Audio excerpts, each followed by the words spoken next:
العلی العظیم الحمد للہ الذی جعلنا من المتمسکین بولایت امیر المؤمنین الحمد للہ الذی ہدانا لہذا وما كنا لنہتدی لولا ان ہدانا اللہ لقد جاءت رسل ربنا بالحق مولانا ومولا الثقلین جد الحسن والحسین مولانا ابی القاسم محمد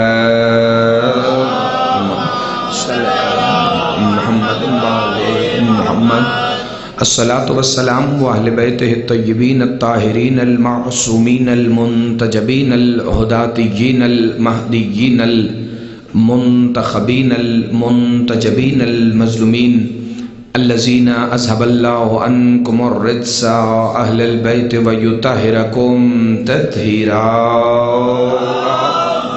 صل على محمد مولى محمد معجل محمد قال سبحانه وتعالى في كلامه المجيد ومحكم خطابه الحميد وقوله الحق بسم الله الرحمن الرحيم إنا أعطيناك الكوثر فصل لربك وانحر إنا شانئك هو الأبتر صلوات بآواز بلند پاک سیدہ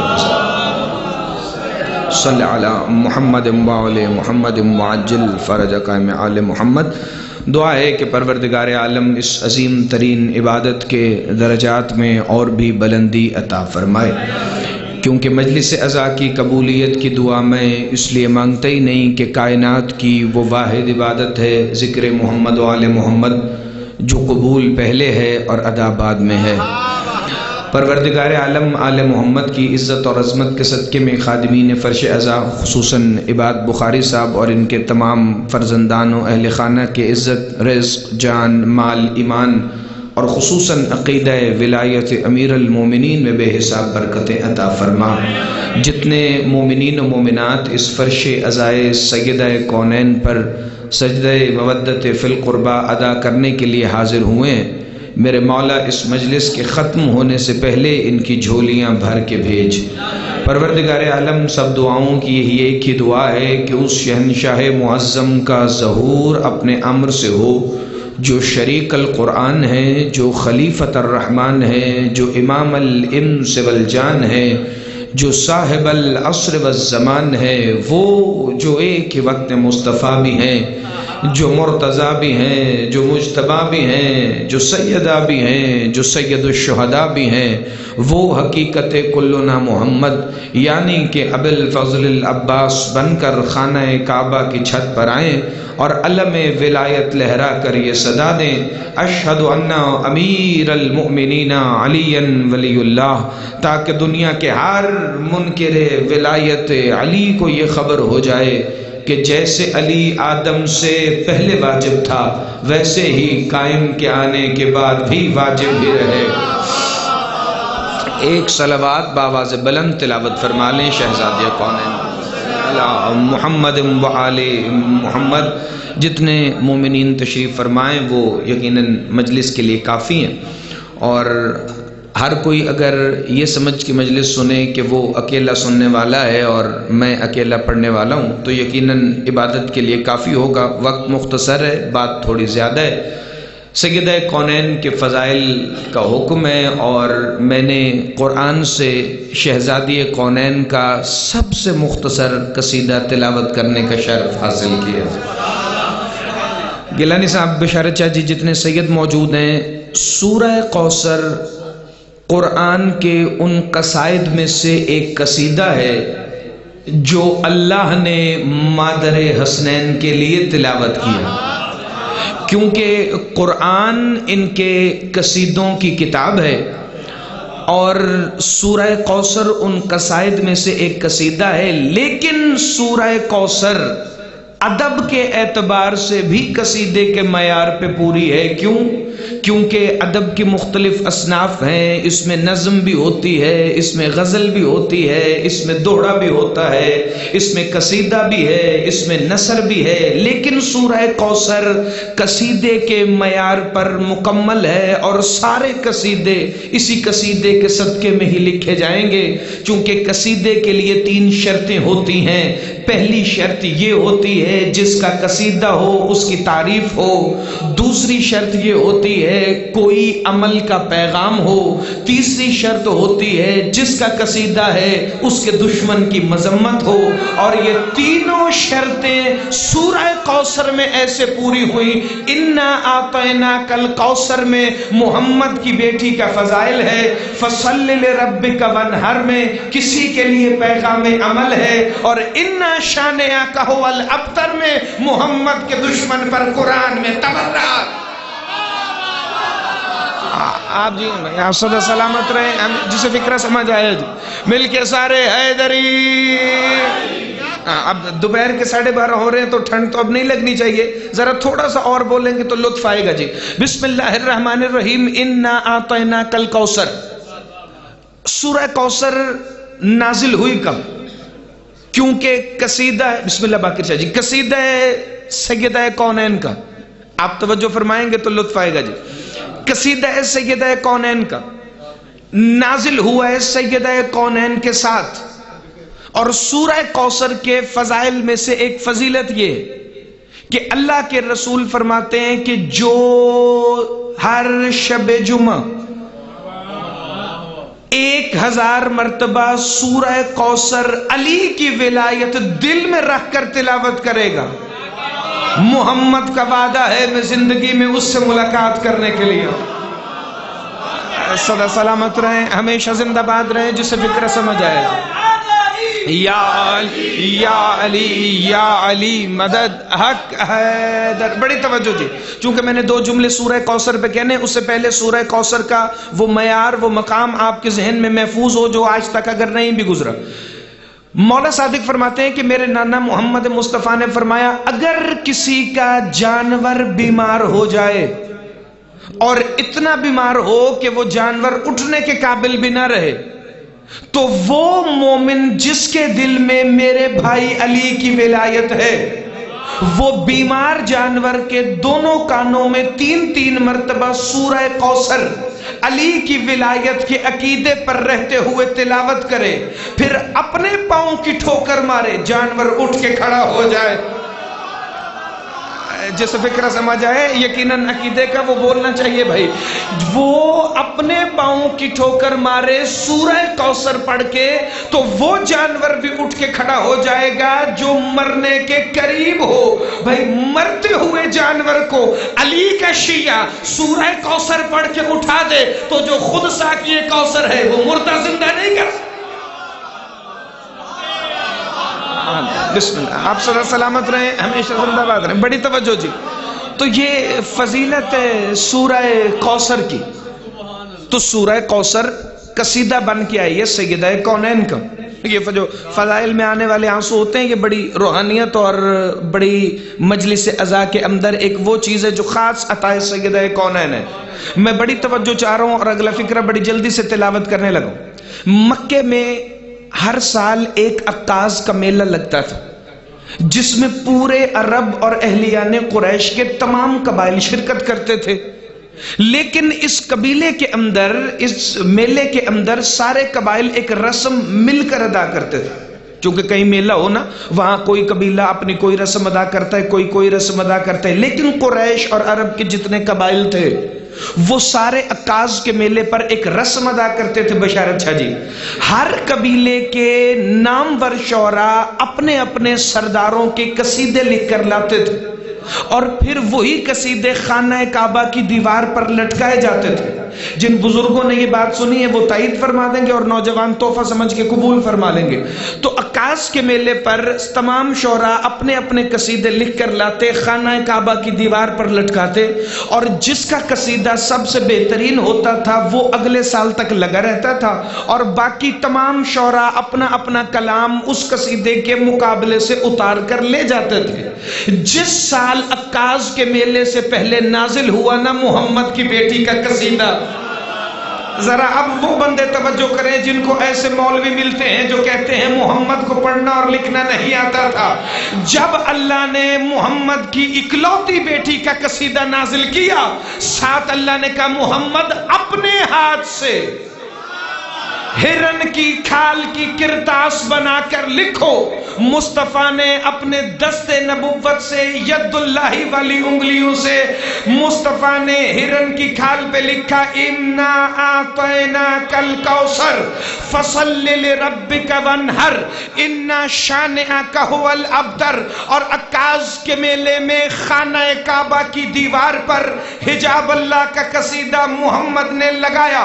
میں کہہ رہا تھا یا رسول اللہ، یہاں قریش کے سارے لوگ، سارے شعراء اپنے اپنے سرداروں کا قصیدہ لکھ کر لائیں گے تو ہونا تو یہ چاہیے تھا کہ وہاں پر قصیدہ آتا یا جناب ہاشم کا، یا جناب عبد المطلب کا، یا جناب ابو طالب کا، یا خود محمد مصطفیٰ کا، یا علی امیر المومنین کا، قبیلے کے کسی سردار کا قصیدہ آتا. یہ سیدہ کا قصیدہ عرب سرداروں کے قصیدوں کے ساتھ کیوں لگا؟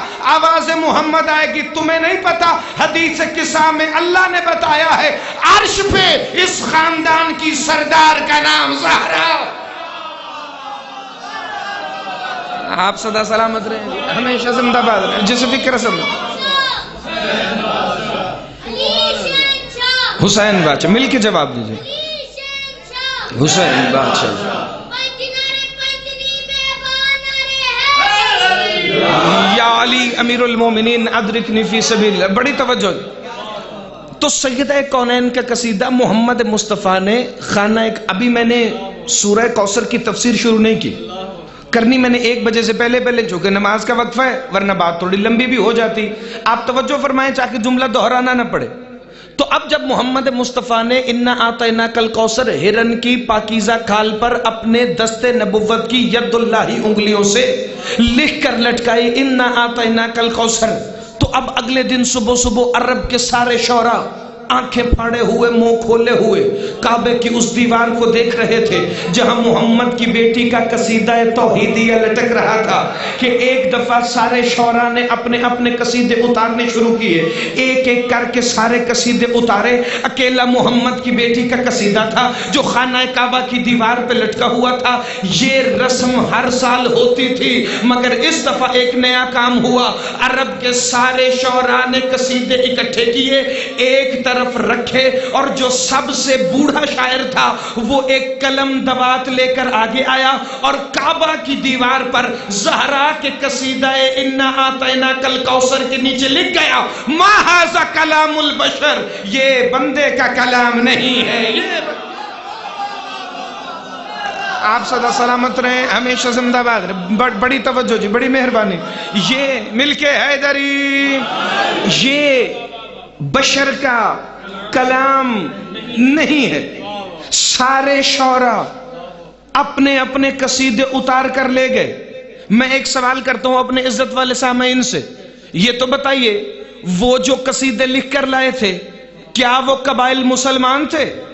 نہیں، ان میں اکثریت منافقوں کی تھی، مشرکوں کی تھی، ہندوؤں کی تھی، آتش پرستوں کی تھی، بت پرستوں کی تھی.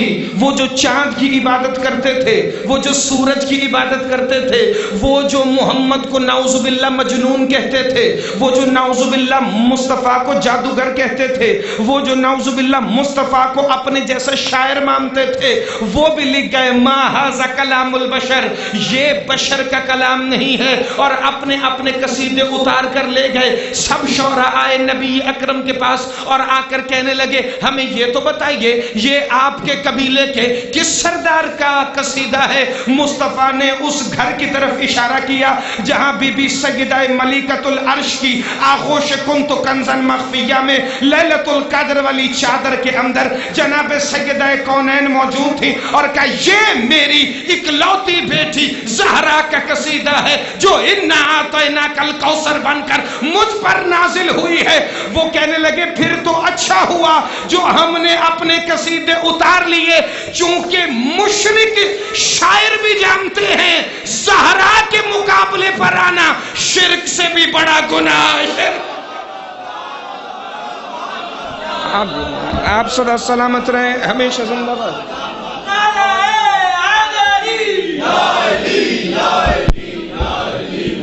حق ہے کیونکہ مشرک شاعر بڑی توجہ جی، 5-7 منٹ فضائل اور پڑھوں اگر سادات عظام کی اجازت ہو جائے تو وہ یہ جانتے تھے کہ سیدہ کے مقابلے پر آنا شرک سے بڑا جرم ہے۔ یہ بات مشرکوں کو سمجھ آ گئی لیکن ملاؤں کو سمجھ نہیں آئی، اور ملا آج کا ہو یا 1400 سال پہلے کا، ملا پہ کل بھی بے شمار تھی، ملا پہ آج بھی بے شمار تھی۔ یہ جو سیدہ کے مقابلے پر آنے کی آج تک کوشش کر رہے ہیں انہیں پتہ ہی نہیں جو زہرا کے مقابلے پر آتا ہے اس کا حشر دنیا میں کیا ہوتا ہے اور آخرت میں کیا ہوتا ہے۔ چلو آخرت میں دیکھی جائے گی۔ میں ایک جملہ پڑھ دوں، جو اس مالکہ انا اعطیناک الکوثر کے مقابلے میں آئے، بھرا دربار تھا، محمد کی اکلوتی بیٹی خطبہ ارشاد فرما رہی تھی اور کہہ رہی تھی بسم اللہ الرحمن الرحیم، سورہ جمعہ کی دوسری آیت، هو الذی بعث فی الامیین رسولا منہم یتلو علیہم آیاتہ ویزکیہم ویعلمہم الکتاب والحکمہ۔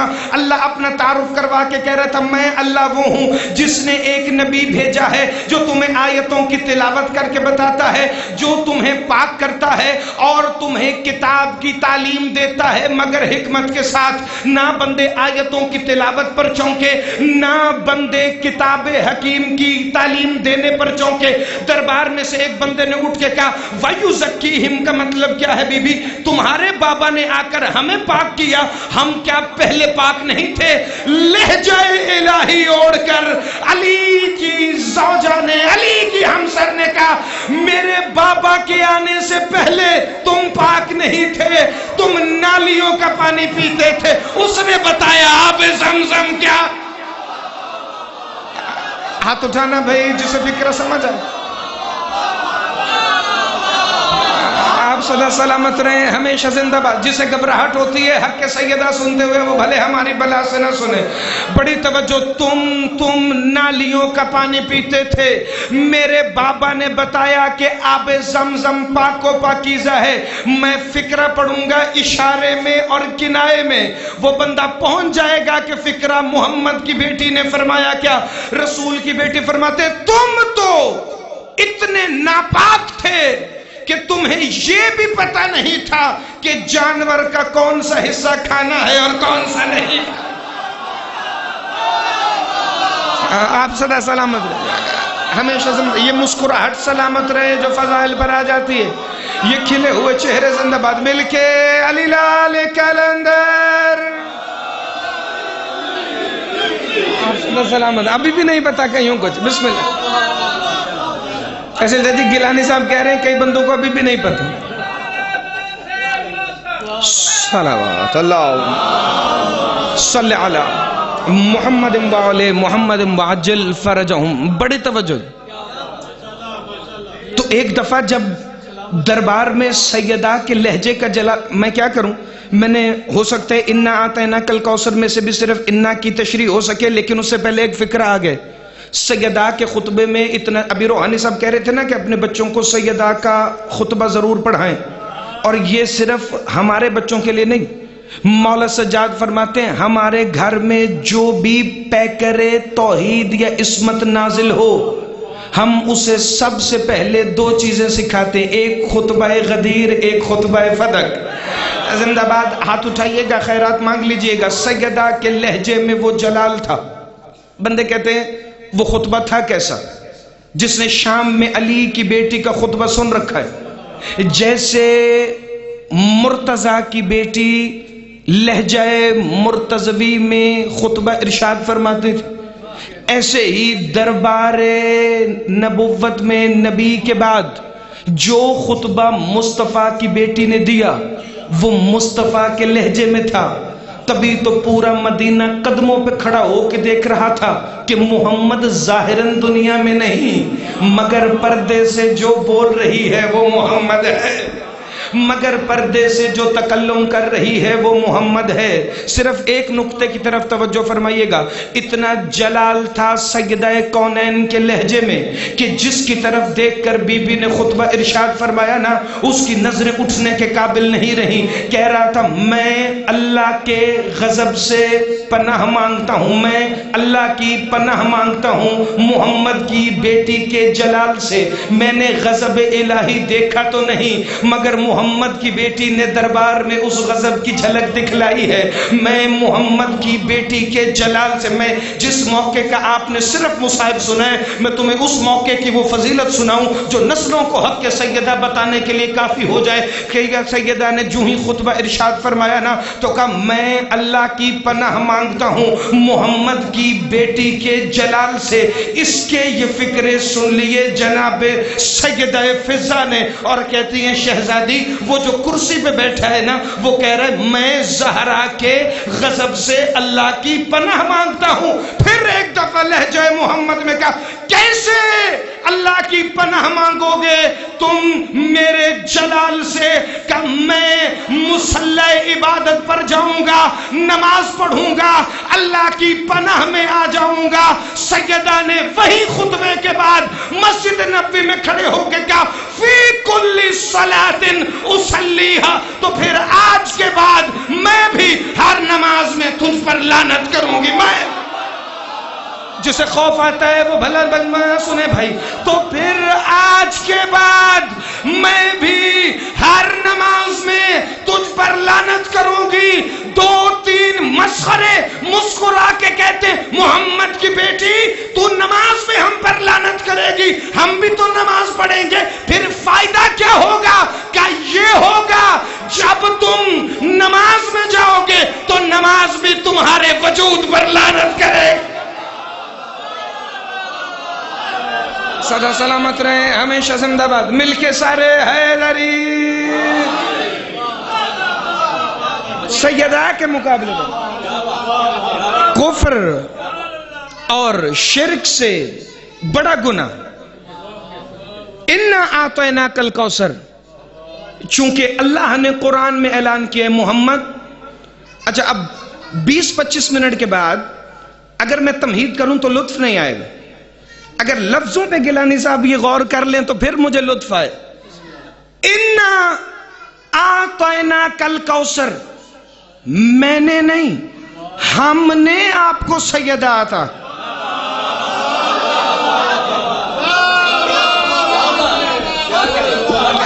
قرآن کے لفظ ہیں، کوئی ہمارا اپنا بنایا ہوا تو فضائل ہے نا۔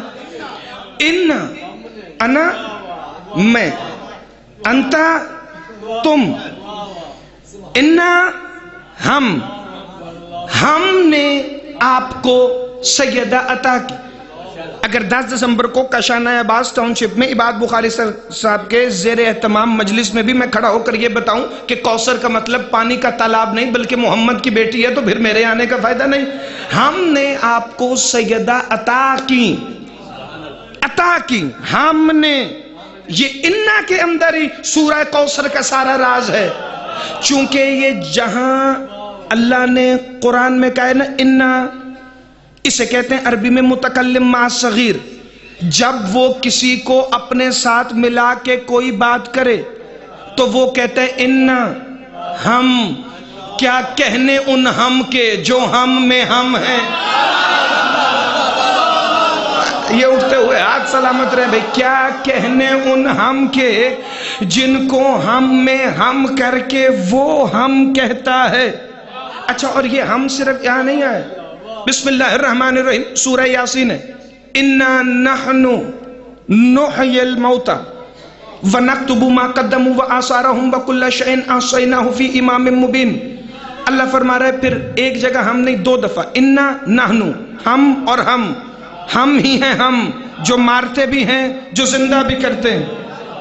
تم جو کچھ کر رہے ہو وہ ہمارے پاس لکھا جا رہا ہے اور ہر شے کا اختیار ہم نے امام مبین میں جمع کر دیا۔ اب امام مبین پہ 1 گھنٹہ الگ ہے، رسول نے فرمایا وہ امام مبین جس کے پاس کل شیء کا اختیار ہے، کوئی اور نہیں، میرا بھائی علی ہے۔ آپ نے جملہ اگر سمجھا ہوتا تو پھر سارے بولتے، لیکن ابھی بولیں گے۔ کل شیء کا اختیار کس کے پاس ہے؟ مولا علی کے پاس۔ اللہ نے انا میں شامل کیا ہم کہہ کے علی کو۔ اچھا، جسے علی کے انا میں آنے پر اعتراض ہو تو آیت ایک اور سن لے، بسم اللہ الرحمن الرحیم، انا نحن نزلنا الذکر وانا لہ لحافظون، ہم نے اس ذکر کو نازل کیا اور ہم ہی اس کی حفاظت کرنے والے ہیں۔ میں نے کہا مولوی صاحب یہ کون ہے قرآن کے نزول میں اس کے ساتھ؟ کہ حضرت جبرائیل علیہ السلام، جس کو وہ ساتھ ملا کے کہہ رہے ہم نے نازل کیا، وہ وحی دیتا تھا، جبرائیل لاتا تھا۔ میں نے کہا مولوی انا میں جبرائیل ہے؟ کہنے لگے بے شک انا میں جبرائیل نہ ہو تو متکلم مع الصغیر کے ہم کا حق ادا نہیں ہوتا۔ میں نے کہا بڑی بات ہے، انا میں جبرائیل آ جائے تو تکلیف نہیں ہوتی، علی آ جائے تو موت پڑ جاتی۔ آپ سدا سلامت رہے، ہمیشہ زندہ باد رہے۔ ہاتھ اٹھانا بھائی، وقت مختصر ہے ورنہ میں ایک ایک جملے پر رک کے دعا لیتا۔ انا نحن نحیی الموتى ونکتب ما قدموا وآثارهم وکل شیء احصیناہ فی امام مبین۔ چلو بات اس آیت پر آ گئی ہے تو ایک جملہ میں تبرکن اور ہدیہ کروں بڑی جلدی میں۔ اس آیت میں ایک لفظ ہے بادشاہ جی، کل شیء علی کے پاس۔ میں نے کہا اللہ یہ کل شیء کیا ہے؟ کہ قرآن نہیں پڑھا؟ وَهُوَ عَلَى كُلِّ شَيْءٍ قَدِيرٌ۔ بسم اللہ، وَهُوَ عَلَى كُلِّ شَيْءٍ قَدِيرٌ، وہ اللہ ہے جو ہر شے پر قادر ہے۔ یہ مسجد بھی ہے، امام بارگاہ ہے، قرآن موجود ہوگا، منبر پر لائیں۔ دونوں آیتیں میں یہاں لکھوں، وَهُوَ عَلَى كُلِّ شَيْءٍ قَدِيرٌ كُلَّ شَيْءٍ أَحْصَيْنَاهُ فِي إِمَامٍ مُبِينٍ۔ دونوں آیتوں کے کُلَّ شَيْءٍ میں زیر زبر کا بھی فرق نہیں۔ ہاتھ اٹھانا، نا نا نا نا نا، ایسے نہیں، ایسے نہیں، انصاف سے۔ وَهُوَ عَلَى كُلِّ شَيْءٍ قَدِيرٍ میں اور كُلَّ شَيْءٍ أَحْصَيْنَاهُ فِي إِمَامٍ مُبِينٍ میں زیر اور زبر کا فرق نہیں۔ اللہ، میں ٹاؤن شپ سے باہر بھی نہیں نکلوں گا، مجلس لائیو چل رہی ہے، فتویٰ آ جائے گا کہ محمد علی ورق پڑھ گیا ہے کہ علی کے پاس كُلَّ شَيْءٍ کا اختیار ہے، لیکن اللہ تو نے قرآن میں کہا ہے جو كُلَّ شَيْءٍ قدیر تیرے پاس ہے وہی کل شیء احصیناہ فی امام مبین میں علی کے پاس ہے۔ کہ اگر تم پر فتویٰ لگائے انہیں خندق کے میدان میں لے جانا جہاں محمد کہہ رہا ہوگا برز الایمان کلہ الی الکفر کلہ، آج کل ایمان کل کفر کے مقابلے میں جا رہا ہے تو دلیلیں میرے پاس دو آ گئی، ایک اللہ کی، ایک رسول اللہ کی۔ اللہ قرآن میں کہہ رہا تھا علی کل شیء ہے، محمد میدان میں کہہ رہا تھا علی کل ایمان ہے۔ جسے اللہ اور محمد دونوں کل کہیں وہ تیری نماز کا جز بھی نہیں، وہ تیری نماز۔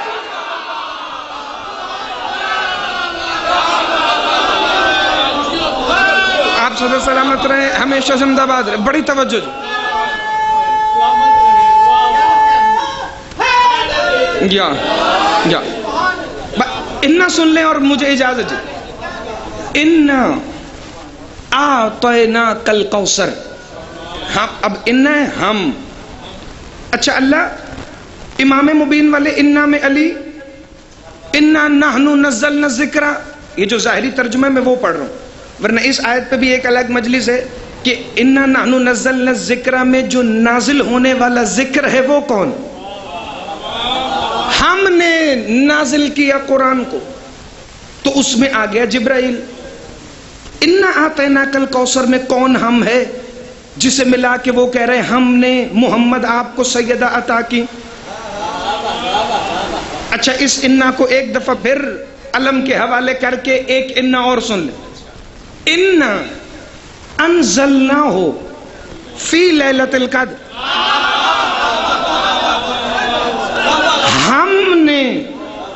نازل کیا اسے قدر والی رات میں. کسے؟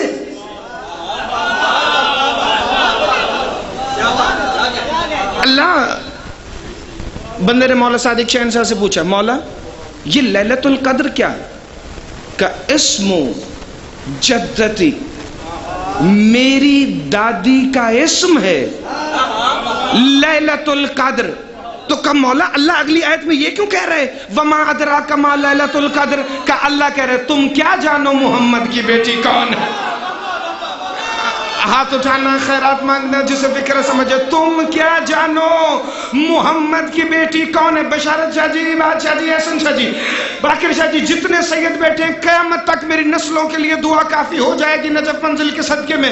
بسم اللہ الرحمن الرحیم. کا تم کیا جانو سیدہ کون ہے؟ اہل سنت محقق تھا، ابن اسحاق نام تھا. کہتا ہے میں نے محمد کو پڑھا، مجھے کچھ سمجھ آیا، پتہ نہیں کیسے آیا، ہمیں تو آج تک نہیں آیا. میں نے علی کو پڑھا، کچھ تعارف ہوا. میں نے حسنین کو پڑھا، کچھ تعارف ہوا. لیکن کون ہے یہ بزم کسا کی صدارت کرنے والی بی بی جو آج تک سمجھ نہیں آ رہی؟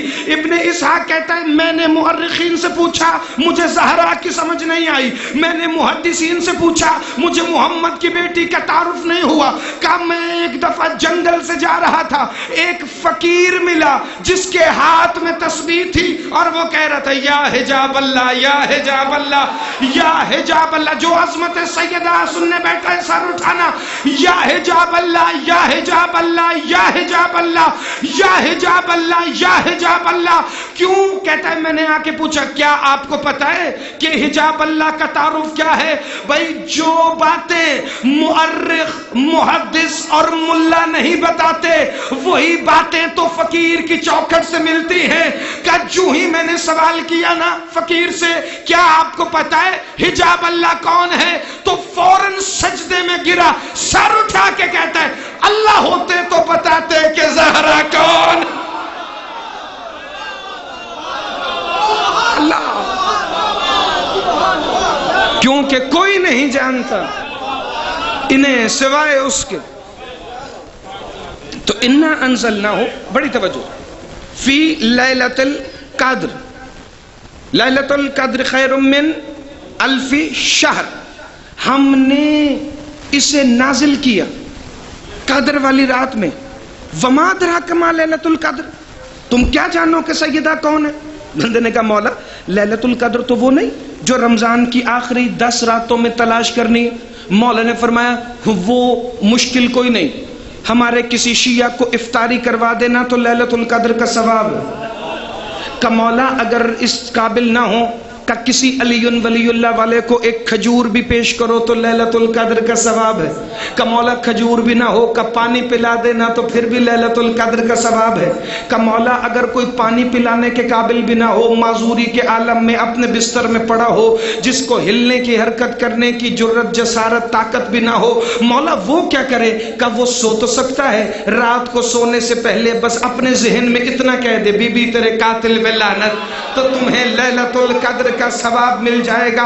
اب جب آ گئے نا انا انزلناہ فی لیلۃ القدر، ہم نے اسے قدر والی رات میں نازل کیا ہے. پتہ نہیں انا اعطیناک الکوثر والے انا کی تشریح ہوتی ہے یا نہیں، مگر میں ایک جملہ پڑھنے لگا ہوں. انا انزلناہ فی لیلۃ القدر، ہم نے اسے نازل کیا قدر والی رات میں. کہ یہ قدر والی رات تو سیدہ ہیں. یہاں اللہ کس کو نازل کر رہا ہے؟ کہ اس انا میں اللہ نے ہماری دادی زہرا کو ساتھ رکھا اور کہا ہم نے علی کی ولایت کو زہرا کی حفاظت میں نازل کیا.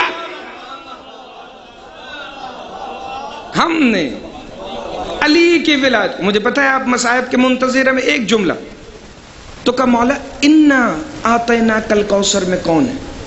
کہ ہم نے آپ کو سیدہ عطا کی.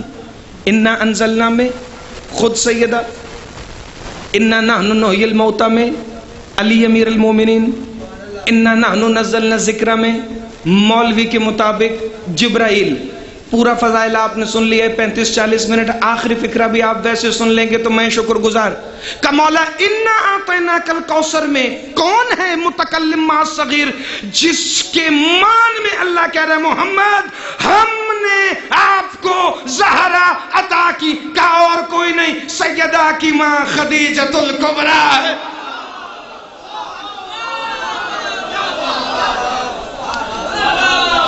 جو رو کے کہتی تھی یا رسول اللہ میری بیٹی روئے نا،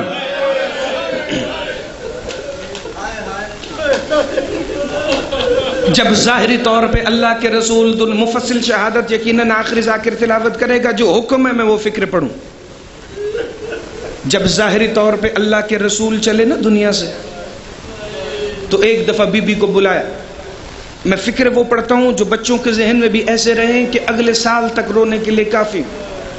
باقر شاہ جی گیلانی صاحب، اسلامیات کی کتابوں میں بھی ہم بچپن میں پڑھتے آئے کہ رسول اللہ کی بیٹی روئی تو رسول اللہ نے کچھ کہا تو سیدہ ایک دفعہ مسکرانے لگی، پوچھو روئی کیوں؟ کہا بابا آپ کے بعد میرا کون ہے؟ بابا میرا بھائی کوئی نہیں، بابا آپ میں کے گھر میں میری آخری آس ہے بابا۔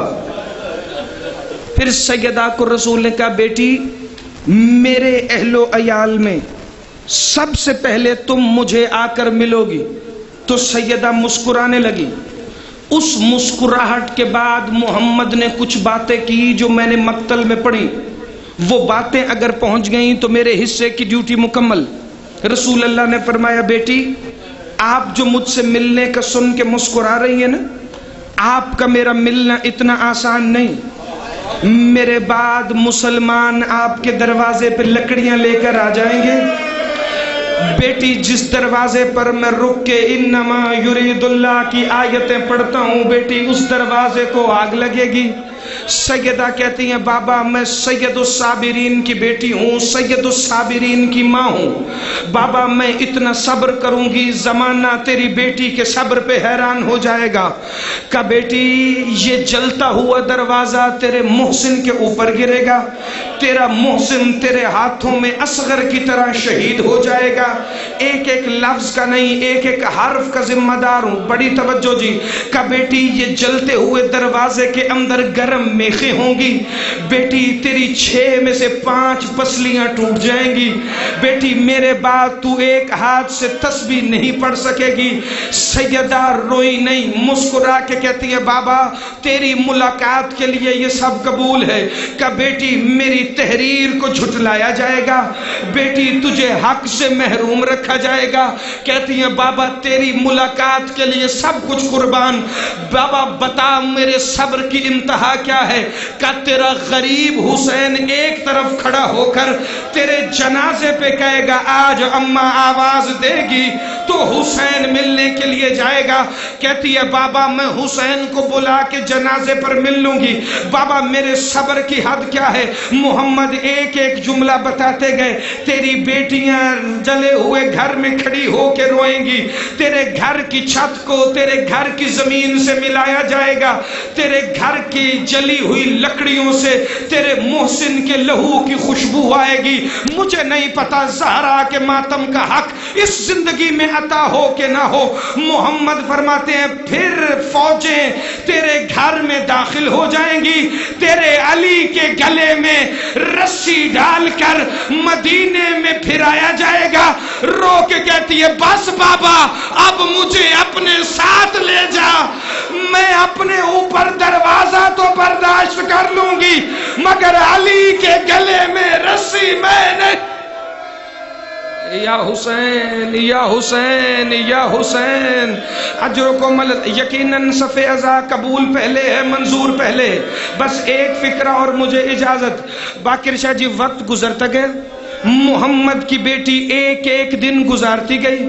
مولا حسن فرماتے ہیں ابھی 7 دن نہیں ہوئے تھے میرے نانا کو دنیا سے پردہ کیے، میری ماں تحریر لے کر دربار میں پہنچی، 70 بندے اپنی اپنی جگہوں پر بیٹھے ہوئے تھے، ایک ایک نے میری ماں کی سند کو دیکھنا شروع کیا مکہ جب 70ویں بندے کے پاس پہنچی نا، ایک دفعہ جھڑکی دے کے کہتا ہے محمد کی بیٹی کیا لینے آئی ہو؟ رو کے کہتی ہے میں حق لینے نہیں، میں حق منوانے آئی ہوں، یہ میرے بابا کی تحریر ہے، مجھے عادت نہیں کہ میں کچھ شکستہ کر کے بتاؤں کہ محمد کی بیٹی کی تحریر کا حال کیا تھا۔ ایسے بکھر گئی دربار نبوی میں تحریر جیسے کربلا میں قاسم کے ٹکڑے بکھرے ہوئے تھے۔ سیدہ رو رو کے ٹکڑے چنتی تھی، کہتی تھی میں کل بھی سچی تھی، میں آج بھی سچی ہوں، مجھے حسن اور حسین کی قسم میں جھوٹ نہیں بولتی۔ مولا حسن کہتے ہیں دربار میں میری ماں نے کہا تم کل بھی کاذب تھے، تم آج بھی کاذب ہو۔ مولا حسن فرما رہے تھے اپنے بابا علی سے، زہرا کی شہادت کے 41ویں دن جب مسجد کے 7 والی گلی میں حسن مولا نے گریبان چاک کر کے ماتم کیا، بابا یہ گلی تھی، میری ماں مسجد سے نکلی، 9 بندے لاٹھیاں لے کر آ گئے، میرے سامنے میری ماں کے سر پہ مارتے تھے، میری ماں کے کانوں سے لہو بہ رہا تھا، وہ رو کے کہتی تھی نہ مارو، یہ میرے بابا کا شہر ہے، وہ میرے بابا کی قبر، میں محمد کی بیٹی ظلم